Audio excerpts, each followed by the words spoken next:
This is the Apple I. It was actually rejected by Steve Jobs, Steve Wozniak, the inventor. He worked for HP at the time. They rejected it. They said, what would normal people want with computers? Well, not that one particularly. Here we have Bill Gates, that prepubescent boy at the age of 20, and his employee, what's his name again? Paul Allen at the age of 23. They're typing on a teletype for their first project. You have Steve Jobs over here. He's the founder of Apple Computer, and Steve Wozniak right here. They basically revolutionized the computing industry. They're the reasons why we have computers today. This guy here invented the internet. The computer in front of him is the world's first web server. That was actually produced by Steve Jobs after he was kicked out of his own company. It's called the Next Cube workstation. This is a typical mid-90s on computer. This is an IBM Aptiva 486 running Windows 95. This is what brought the internet into people's homes. This is why we're here today. Because geeks came up with great ideas and they shared their ideas through BBS. And then you have W3, the Internet Consortium. They control the internet. They dictate IP addresses.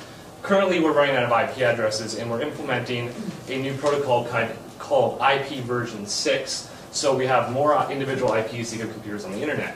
Here's the first iPod released in 2000, 1,000 songs in your pocket. It revolutionized the way we listen to music. In 2003, Apple released the iTunes Music Store, revolutionizing how we buy our music. This is the Intel Core 2 Duo. It came out in 2006. It was the fastest and cheapest processor. It allowed us to do more in less time. However, it also allowed viruses to attack our computers quicker and steal our data, which is not good. And what does this mean to the average consumer? Well, it turns out to be confusing. People have no idea what's going on with their iPod or their cell phone. Satellite navigation, their car goes all crazy, or their computer just breaks for absolutely no reason. And that's no good. Or you spill water on your laptop and you take a blow dryer and try to blow it off. This is the result. That's about $600 worth of damage. But really, it only costs $200 to fix that. The rest is in labor, which is ridiculous. People who are responsible for these prices are Bill Gates. Here, he's at the age of 21. He actually has a criminal record in the state of Albuquerque for speeding in a rented Porsche, and Hertz will not rent him a Porsche anymore. So what do people do? Well, you could spend $40,000 on a Bang & Olufsen home theater system, but most people don't have $40,000 to spend on a home theater, let alone a car. So we have to buy second-rate products, and we have to pay for the services, which are second-rate.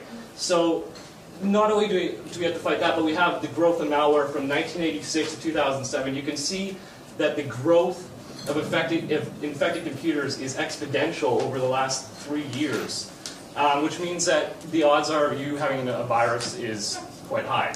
But then you have people like me with the geek skill set.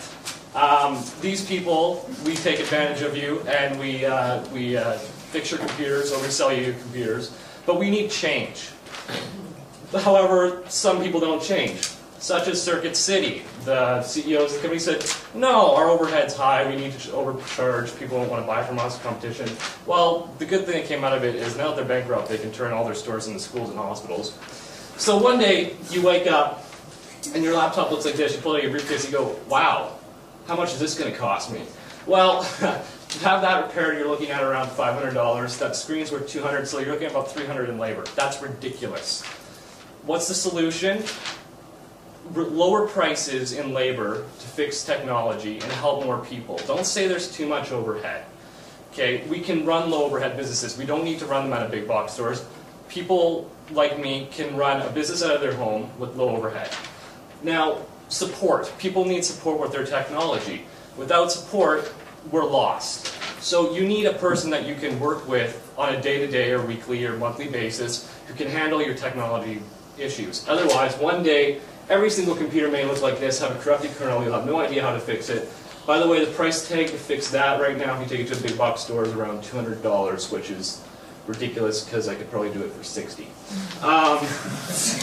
So what we need is change. We need change in the electronics industry. Otherwise, one day, You could see electronics companies being bought by the government, just like GM, and that would be a sad thing.